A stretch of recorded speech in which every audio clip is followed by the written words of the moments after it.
요나서를 통해 우리는 세 가지 사실을 깨닫게 됩니다. 첫째, 내 계획대로 일이 잘 진행된다고 해서 반드시 하나님의 뜻이나 복이 아닙니다. 둘째, 인간은 하나님의 얼굴을 피해 숨거나 도망할 수 없습니다.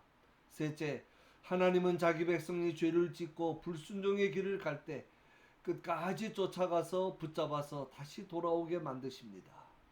하나님이 누굽니까? 하나님이 어떤 분입니까? 하나님은 온 우주 만물을 말씀으로 창조하신 분입니다. 온 우주에서부터 작은 미물, 동식물에 이르기까지 모든 것을 자신의 계획과 뜻대로 이끌어 가시는 역사의 주인이십니다. 그런 하나님의 얼굴을 피하겠다고 하는 것이 얼마나 어리석은 생각입니까? 그런데 요나는 하나님보다 자신이 더 지혜롭고 자기가 하나님의 뜻과 계획도 변경시킬 수 있다고 생각했습니다. 다시스행 배를 탈 때까지는 모든 일이 순조로웠습니다. 항구에 다시스행 배가 있었다는 것은 바람이 다시스를 향해 불고 있었다는 뜻입니다. 풍세도 좋아서 그의 도피 행각은 성공한 듯 싶었습니다. 비록 도망가는 길이긴 해도 모든 것이 너무 순조로웠고 장애물은 아무것도 없었습니다. 이것이 요나로 하여금 큰 착각에 빠지게 한 것입니다. 그때 하나님께서 바다 위에 대풍을 내리십니다. 이 말씀을 히브리어 원문대로 직역하면 하나님께서 거센 바람과 폭풍을 요나를 향하여 세게 던지셨다는 뜻입니다. 하나님과 주어진 사명으로부터 도망치는 요나를 향한 하나님의 추적이 시작된 것입니다. 갑자기 일어난 광풍으로 배에 탔던 사람들은 죽음의 공포에 사로잡혀 벌벌 떨게 되었고 살아나기 위해 필사적인 노력을 하고 있었습니다. 사람들은 각자 자기가 믿는 신들을 부르기 시작했고 배를 가볍게 하기 위해 배에 실은 짐들과 기구들을 다 바다에 던집니다. 사공들의 그러한 노력에도 불구하고 풍랑이 멎기는커녕 오히려 바다는 점점 더 흉흉해지고 있었습니다. 왜 그렇습니까? 풍랑의 원인이 다른 데 있었기 때문입니다.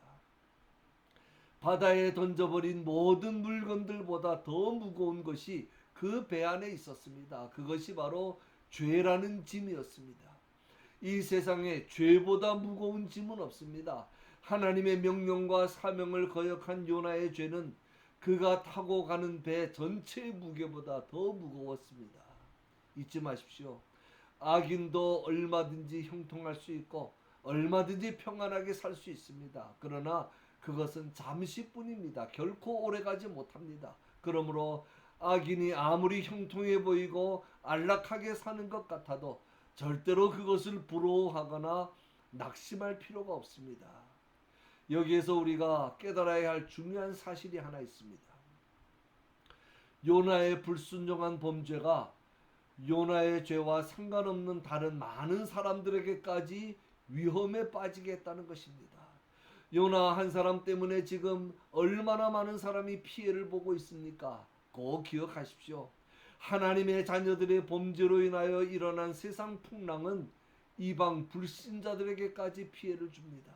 신자 한 사람의 범죄는 불신자 100사람의 범죄보다 세상을 더 어렵게 만듭니다. 특히 하나님의 말씀을 전하는 선지자의 죄는 더욱 무겁고 커서 그와 함께 같은 배를 타고 있는 모든 사람들까지 치명적인 위험에 빠뜨린다는 것입니다.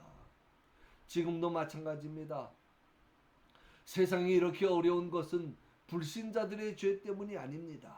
요즘 동성애가 문제다, 뭐가 문제다 라고 하면서 그것들 때문에 세상이 곧 망할 것처럼 이야기하는데 그보다 더 심각한 문제는 하나님의 말씀에 불순종하고 있는 엉터리 신자들과 타락한 교회입니다. 신자와 교회가 세상에서 소금과 빛의 역할을 하지 못하고 있기 때문입니다. 요즘 교회 안에서 싸우는 사람들을 보면 말로는 진리가 어떻고 하나님이 어떻고 그래서 싸운다고 하는데 사실은 다 돈 때문입니다. 돈 없는 교회는 마음이 안 맞으면 그냥 다 나가버립니다. 터져버립니다. 그런데 돈 있는 교회, 건물 있고 부동산 있는 교회는 그거 차지하려고 싸우는 겁니다. 요즘 목사들부터 교인들까지 돈을 얼마나 좋아합니까? 보통 문제가 아닙니다.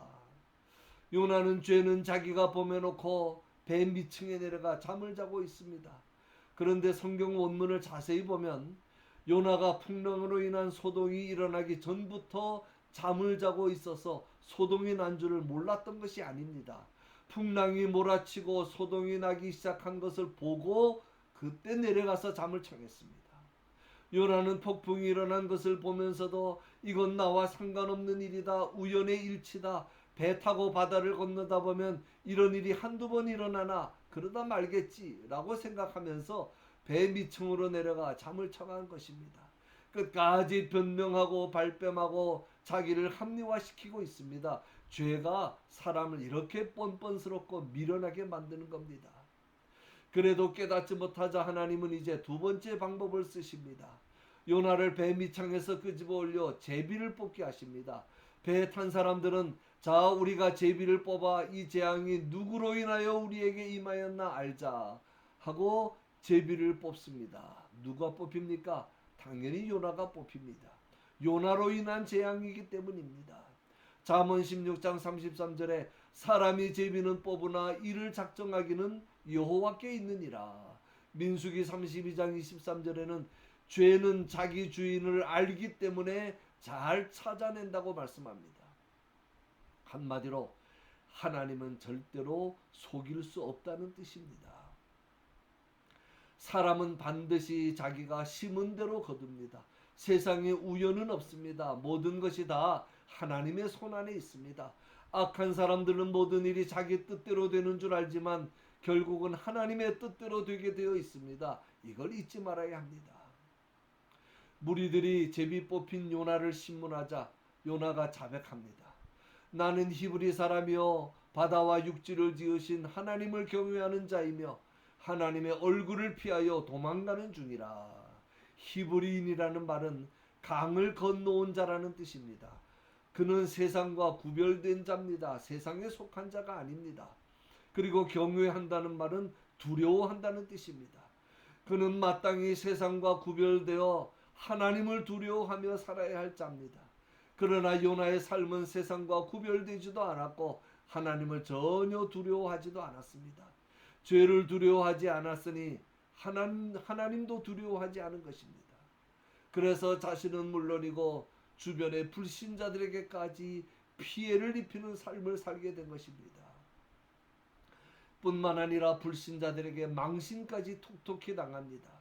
불신자들이 오히려 하나님을 두려워하며 내가 어찌하여 이같이 행하였느냐고 하면서 요나를 책망합니다.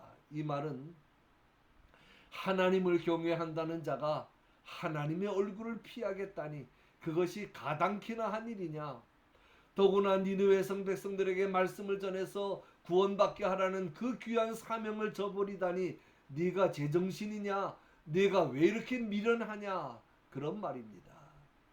이방인들에게 책임 추궁과 함께 조롱까지 받은 것입니다. 그래도 다행스러운 것은 요나는 솔직하게 모든 것이 다 나 때문이라고 자신의 잘못을 인정합니다. 더 이상 거짓말하거나 변명하지 않습니다. 이것이 하나님의 긍휼과 은혜를 입을 수 있는 지혜로운 자의 모습입니다.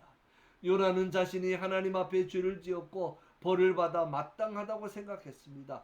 이런 자는 희망이 있습니다. 하나님은 절대로 이런 자는 버리지 않습니다.